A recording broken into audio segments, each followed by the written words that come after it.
네, 이야기 계속 나눠보겠습니다. 경제 전문가이신 최영호 박사님 모시고 이야기 나누고 있습니다.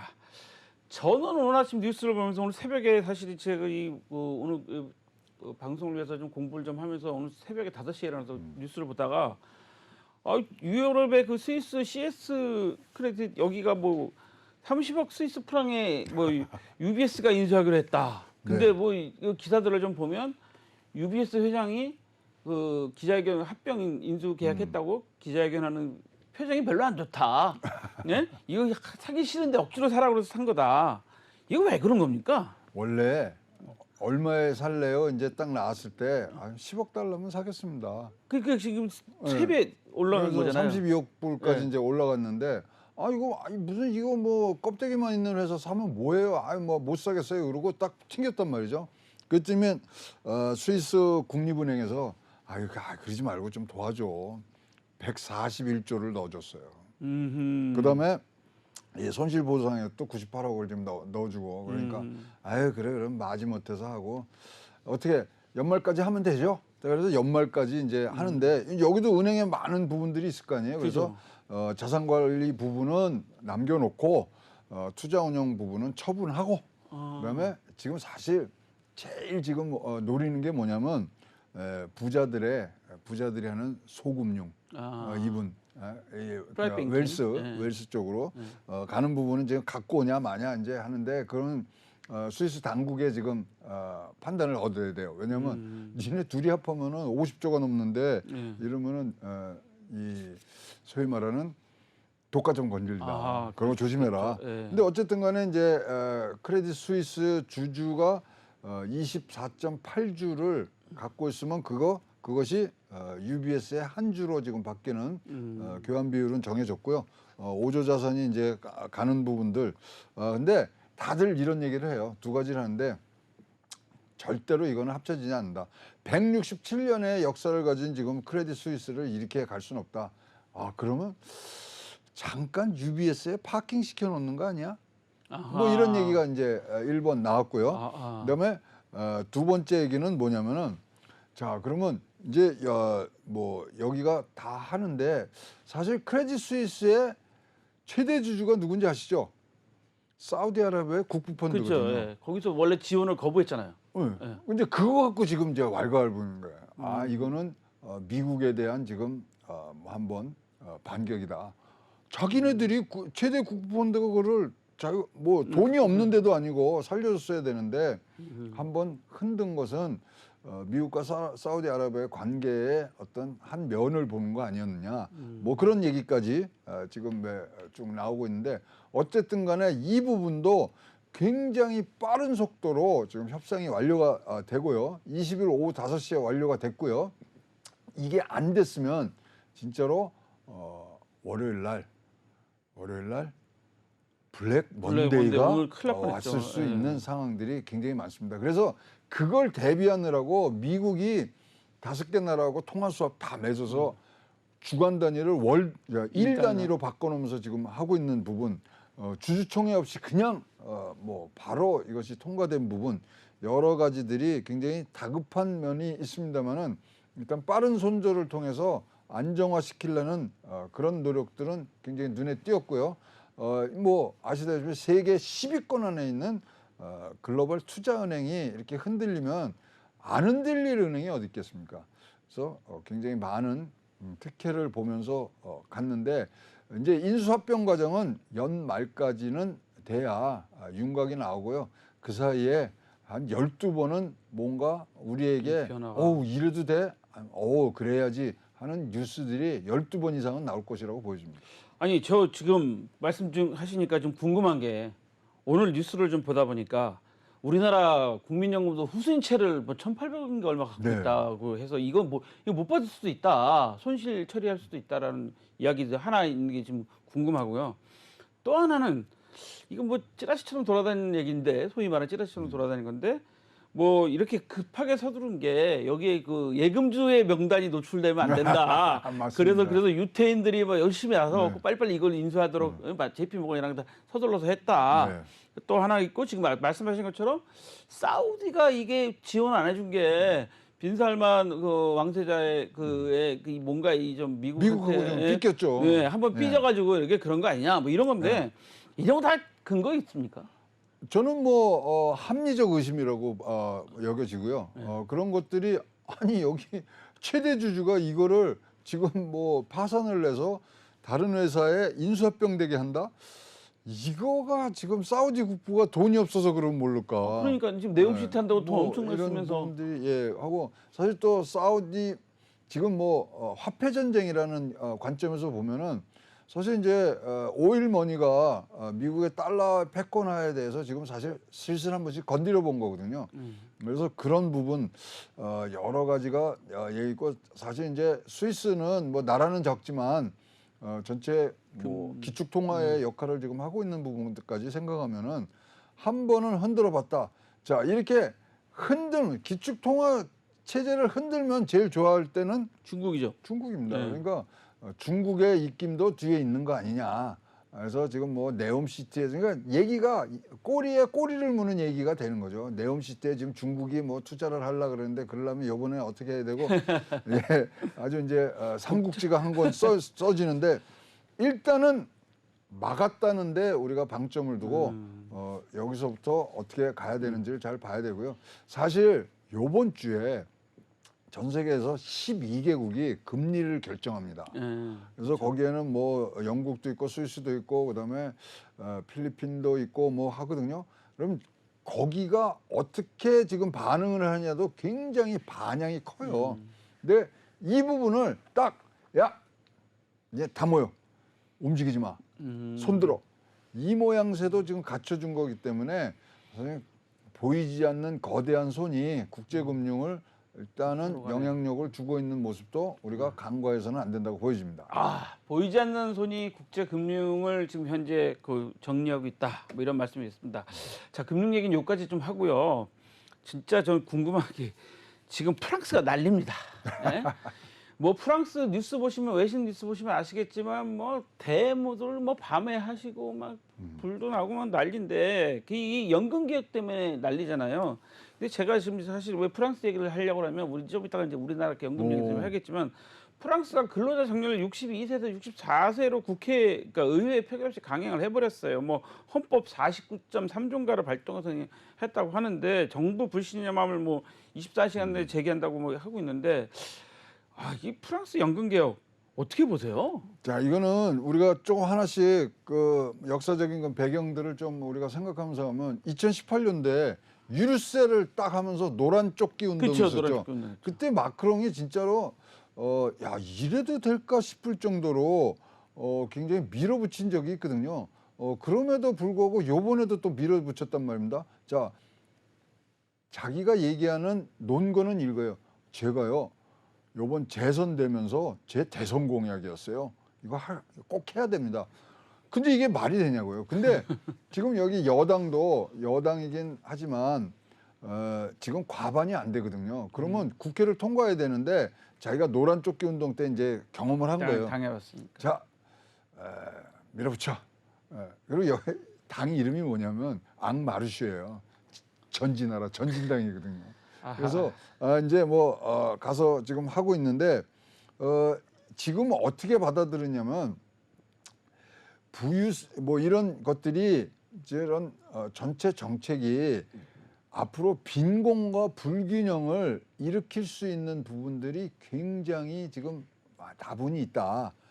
특히 말씀하신 대로 64세로 정년이 연장을 하면 그것에 대한 지금 시스템 유지에 많은 돈이 든다. 근데 불란서를 잘 이해를 하셔야 되는 게 뭐냐면 불란서는요. 연금 개혁이 자기네 사회 보장 제도의 아주 주춧돌이라고 아주 뭐 가슴 속에 품고 있는 거예요. 그러니까 이 부분이 지금 개혁을 한다 그러니까 야 국민들하고 국민의 또 대표권을 가진 의회도 통과를 하면서 이렇게 이거는 아니지 그러면서 지금 진짜 들불 펴지듯이 지금 퍼지고 있는 부분들이 있어서요. 자, 이 부분들을 과연 어떻게 처리를 할 것인가? 과연 노란 조끼 운동처럼 이것을 잘 모면할 수 있을까? 굉장히 겁이 나는데요. 노란 조끼 운동이 끝에 어떻게 됐는지 기억나세요? 잘 기억 못합니다. 원래 이제 지지율이 20%까지 이제 좀 내려갔죠. 떨어졌잖아요. 네. 근데 마침 네. 경기가 살아나기 시작했어요. 경기가 살아나면서 유류세 올린 거, 뭐 그다음에 부자 감세한 거, 뭐 복지 감축한 거 이런 것들이 사실 다 커버가 된 거예요. 그러면서 재선이 된 거거든요. 혹시 그런 거를 지금 기대하고 마크롱이 이렇게 강하게 나가느냐, 원래 이러냐 모르겠습니다만 하여튼 일단은 지금 프랑스는 지금 뭐 내전까지는 아니지만 굉장히 많은 데모가 지금 일어나고 있습니다. 아니 국민 70%가 반대를 하는데도 이렇게 한단 말이죠. 이 보면 지금 보니까 당연히 그 노조나 노동자들은 반대할 것 같아요. 그렇죠. 예. 2년 더 일하고 하고 네. 그다음에 사실 이제 제일 불리한 사람들이 누구냐면 일단은 아주 굉장히 젊은 시절부터 노동을 그러니까 일하는 사람들. 육체적 노동을 하신 분들 그러면 43년을 채우면 이제 연금을 100% 따는데 그것이 굉장히 지금 기울어져 있는 부분들인데 거기에 이런 것들은 내놨어요. 최저 상한을 지금 10% 정도 지금 올린 상황이고요. 그다음에 뭐 워킹맘한테는 한 5% 정도의 또 어떤 인센티브를 주는 부분들이 있는데 여기에 이제 마지막으로 들어가 있는 부분들이 지금 데모의 어떤 관건이 되고 있는 게요. 자, 직종, 직능별 다 합해, 다 쓸어서 모아. 그리고 다시 이제 이 체제 15년 내 통합 운영하고 그 다음에 그러니까 앞으로 어떻게 될지 뭐 어떤 식으로 방향을 달지가 지금 이 눈에는 안 들어오는 거죠. 그래서 이것을 보편적인 포인트로 이제 운영을 하겠다 이렇게 해놓으니까 아니 내가 돈 내서 내가 연금 타는데 왜 이렇게 하십니까? 우리한테 물어보지도 않고 지금 굉장히 많은 반향을 일으키고 있는 주제입니다. 제가 지금 두 가지를 사실은 이 연금 투자를 삼으면서 궁금했던 게 뭐냐면 첫 번째로는 일본이 정년을 60세에서 65세 늘렸죠. 일본도 마찬가지로 연금 개혁을 위해서 정년을 60에서 65세로 늘리는데 일본은 제가 알기로 10년간 국회나 의회나 뭐 이런 데서 다 토론하고 국민들 여론해서 합의해서 통과를 시켰어요. 그래서 일본은 그런 저기가 없었는데 프랑스는 이렇게 70% 올리고 지금 최 박사님 말씀하신 것 중에 직종 직능 다 합쳐 뭐 이거잖아요. 그거 보면 이제 그걸 뒤집어서 생각해 보면 우리나라가 지금 그런 상황이란 말이죠. 우리나라가 지금 일반 국민들의 국민연금 있으시죠? 뭐 공무원연금 있죠? 국민연금 있죠? 뭐 사학연금 있죠? 이거 지금 우리도 지금 우리 연금 개혁이 아주 중요한 지금 이슈로 돼 있단 말이죠. 지금 제가 그 MZ 세대들 20, 30대 친구들하고 좀 얘기를 나눠 보니까 이런 걱정을 진짜 많이 하더라고요. 연금에 대해서 우리는 못 받는 거 아니냐 뭐 이런 걱정을 하는데 자, 근데 이제 우리나라 연금도 아까도 말씀드렸지만 CS 스위스크레드은행에 1,800억 후순위 채권하고 손실을 봤죠. 그다음에 뭐 2021년 보도를 보니까 2021년 위탁 수수료만 2조 3천억이라고 그래요. 맞습니다. 우리도 연금이 점점 커지기 때문에 이런 수수료도 많이 들어가죠. 아니 우리는 진짜 연금 개혁보다도 이런 것부터 좀 해결해야 되는 거 아닙니까? 뭐 수익률, 수수료 이런 것부터. 근데 이제 국민연금은 수익률보다 안정성이 더 중요한 그쵸? 거죠. 그러니까 올해 같은 경우에 마이너스 8.8% 지금 내려오는 그런 부분들을 잡았어야 되고 사실 그 전에 사실 뭐 대체 투자라든가 이런 거라서 수익률을 많이 올려는 압력은 많이 들었습니다만 좀 더 여기도 다방면으로 이제 포트폴리오를 잘 쌓아서 운영을 했어야 되는데 그런 부분 이제 부족한 거에 대해서 지금 얘기들을 많이 내고 있고요. 근데 연금 개혁에 지금 가장 뭐 타겟이 되는 거는 뭐냐면 모든 게 다 더 내고 덜 받는 개혁으로 지금 가고 있잖아요. 그렇죠. 나는 이거는 못 하겠어. 이거지 않습니까? 그리고 MZ 세대가 이제 인구 고령화에 대한 그다음에 생산 가능 인구들이 지금 줄고 있기 때문에 과거에는 뭐 4분만 뭐 보충을 했으면 되는데 지금 6명까지 늘어나는 상황이라서 아니 내가 그럼 나는 2055년이면 다 고갈된다며요. 그럼 나는 지금 찾아 먹지도 못할 텐데 어떤 방향으로 갈 겁니까? 이것은 지금 이거를 잘 못 운영을 하면요. 세대 간, 계층 간에 이거는 굉장한 갈등으로 번질 수 있는 진짜 휘발성이 굉장히 높은 부분들이라서 진짜 많은 시간들을 벌어야 되고요. 최근에 이제 이런 과정을 잘 조화롭게 간 게 스페인이거든요. 스페인. 예, 그래서 스페인의 예들을 많이 공부하시면서 가야 됩니다. 그래서 일단 숙제를 잘 해내야 되는 게 이제 우리 정부와 연금공단인데 먼저 제일 중요한 거는 연금은요 안정성이 중요합니다. 그래서 뭐 수익성보다는 연금 재정의 안정성이 이제 필요하고요. 그 다음에 급여의 적정성을 이제 확보하는 부분, 이거는 이제 수익률하고 관계가 될 수 있겠죠. 그다음에 대상의 포괄성. 그래서 요새 이제 신문들을 보면요, 사실 고등학교 졸업하고 군대 가서 직업군인으로 하면은 뭐 박사학위 받고 온 사람보다 훨씬 더 2배 이상의 연금을 탄다. 이거는 뭐 굉장히 뭐 불공평하다. 근데 그렇지는 않습니다. 지금 일반 기업에서 일하는 사람은 적게 내고 뭐 적게 받는 거거든요. 그분들은 18%까지의 지금 연금을 차곡차곡 쌓은 부분들인데 이런 것들이 이제 사실 국민들과 대화를 하면서 털어서 다시 한번 제도를 해야 될 부분들이 개선해야 될 부분들이 많은 거기 때문에 뭐 많은 말씀을 드렸습니다만은 가장 중요한 거는 소통이죠. 국민과의 소통. 그 부분들이 해야 되고, 근데 이게 너무나 많은 사람들의 이해관계가 지금 뭐 걸려 있기 때문에 소통을 하다가 뭐 끊길 수 있는 부분. 그러나 정부는 끝까지 소통을 하고 이해를 시키고 접점을 찾아가는 노력을 해야 된다고 생각을 합니다. 아하, 그렇군요. 지금 그 최 박사님 말씀 듣다 보니까 스페인 사례를 말씀해 주셨잖아요. 저는 아까 일본의 그 정년 연장한 걸 네. 60세에서 65세 늘린 거를 말씀드렸고, 일본도 정년 연장한 지가 얼마 안 됐어요. 그렇습니다. 몇 년 안 됐고, 일본도 한 10년 정도 토론을 해갖고 했단 말이죠. 스페인은 어떤 내용입니까 주로? 아니 그러니까 스페인이 잘한 게 네. 뭐 뭐든지 100% 만족하는 게 없잖아요. 그렇죠, 그렇죠. 근데 같이 가면서 이 부분들을 이제 소위 말하는 급작스러운 그런 변화보다는 점진적으로 이런 것들이 나간다고 설명을 했고요. 그다음에 가장 키워드는 소통이었습니다. 소통. 그래서 소통 부분들을 잘 해야 되는데 우리나라처럼 지금 국회가 양분돼 있고 정치권이 양분돼 있는 데서는 일단 무슨 좋은 게 나오더라도 일단 반대 이론을 펴야 되는 부분들.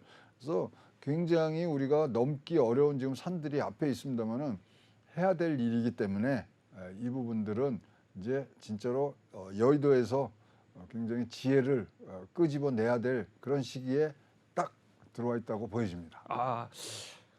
전 이 연금 개혁 얘기를 들으면서 우리나라 대통령 제도가 5년 단임이잖아요. 5년 단임인데 사실은 그 얼마 전에 홍준표 대구시장이 그 얘기를 했어요. 5년 단임하는 대통령이 무슨 그 다음 인기를 정치를 안 할 건데 인기를 생각하겠느냐, 과감하게 해야 된다.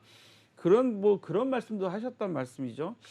그런 차원에서 보면 사실 어떻게 보면 뭐 요즘 한참 지금 정치권 이슈가 되고 있는 뭐 일본과의 관계도 지금 한참 지금 그렇습니다. 우리 최 박사님 말씀하신 대로 막 양극단으로 지금 치닫고 있고, 그런 상태에서 지금 연금 개혁 얘기를 만약에 지금 뭐 윤석열 대통령도 사실은 보면 그 공약사항이잖아요. 네. 마크롱도 공약사항이란 말이죠. 그리고 사실 이런 얘기는 뭐 정치적인 얘기가 아니라 그냥 공약사항 얘기니까 문재인 대통령도 공약사항이라고 그래가지고 한전 공대를 그냥 밀어붙여 버렸어요. 네.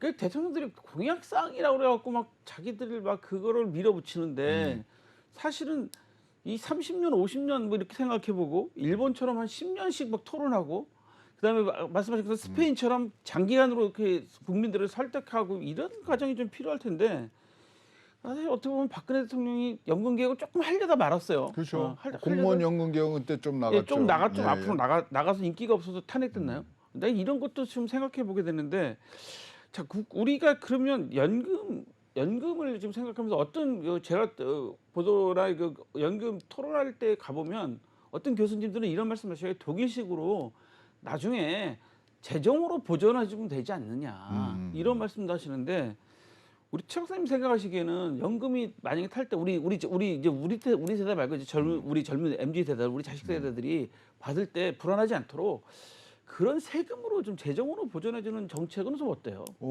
지금 이제 뭐 사실 이제 군인연금 같은 경우는 재정으로 다 그냥 공무원연금 다 하고 있지 있잖아요. 않습니까? 그렇다면 몇 조씩 들여서 지금 하고 있는데. 과연 그러면 이제 이걸 n분의 1 국민 숫자로 이제 나눠야 되는 부분들이 있어서 그러면 소위 말하는 소득 대체율을 얼만큼 하느냐. 그러니까 바로 전문적인 얘기로 지금 들어갈 수밖에 없는 부분들이라서 자 이거는 정권이 어떻게 바뀌던 간에 진짜로 나라를 위한 사람들이라면 정권이 뭐 변화하는 그거를 떠나서 딱 이렇게 나가겠다고 이거는 뭐 못을 받고 그것이 지켜지도록 여야를 넘나들면서 이것들이 해나가야 되는 장기 과제를 해야 되는데 그 부분이 정권이 바뀌면은 바뀌어지는 부분 이런 것들이 굉장히 지금 단점으로 나타나고 있어서 진짜로 안타깝습니다만은 두 가지를 해야 되죠. 일단은 우리가 더 내고 그다음에 어떻게 배분되는지에 대해서 우리가 얘기를 듣고 하는 부분들이 있습니다. 덜 내고 뭐 지금처럼 내서는 연금은 고갈될 수밖에 없다는 그런 당위성을 먼저부터 얘기를 하고 설득을 시키면서 나가야 될 부분들이 있고요. 그렇다고 해서 100%다 찬성을 안 할 거면은 어떤 국민과의 굳건한 약속을 지키겠다는 신뢰도 같이 우리가 함께 나왔을 때 이제 믿고 따라가는 부분들이 생기지 않겠냐 보여집니다. 결국 우리 최 박사님 말씀을 들어보니까 연금 개혁, 연금의 중요성, 연금 이런 개혁 경제적인 문제, 특히 이거는 세대 간의 갈등이 엄청나게 심화될 수 있는 그런 개혁에 있어서는 결국 사회적 합의가 중요하고 또 장기간으로 좀 풀어내야 되는데 결국에 그것을 키를 준 사람들은 결국 정치하는 사람들이다. 뭐 이렇게 이해해도 되겠습니까? 그러니까요. 저를 여의도로 보내주시면 앞장서서 이 부분들은 깔끔하게 선봉에 서서 국민의 힘이 더 국민들의 의견이 많이 반영되도록 노력을 꼭 해보도록 하겠습니다. 네, 오늘 우리 최영호 박사님하고 말씀을 나누다 보니까 좀 시원한 이야기가 나오고 특히 미국의 그 금융제도에 대해서 우리가 좀 이해를 좀 하게 됐고 그다음에 스위스 아까 말씀하신 뭐 사우디의 그런 의도 뭐 이런 것까지 이야기를 듣다 보니까 우리 시청자 여러분께서 조금 더 지식이 좀 더 쌓이시지 않으셨을까라는 생각도 하고 그다음에 프랑스의 연금 개혁 저런 저항을 보면서 우리나라도 연금 개혁을 어떤 방향으로 가야 될 건지 이런 생각들을 좀 많이 하게 돼서 시청자 여러분들도 연금 개혁에 대해서는 좀 정말 나의 문제가 아니라 나의 자식들 문제 또 우리 이웃들의 문제라고 생각하시고 많은 생각을 좀 하셨으면 좋겠습니다. 자 오늘 나오신 최영호 박사님 감사드립니다. 네, 고맙습니다. 네. 한치의 인사이트 이제 마무리할 시간입니다. 저는 다음 시간에 다시 찾아뵙겠습니다. 시청해주신 여러분 감사합니다.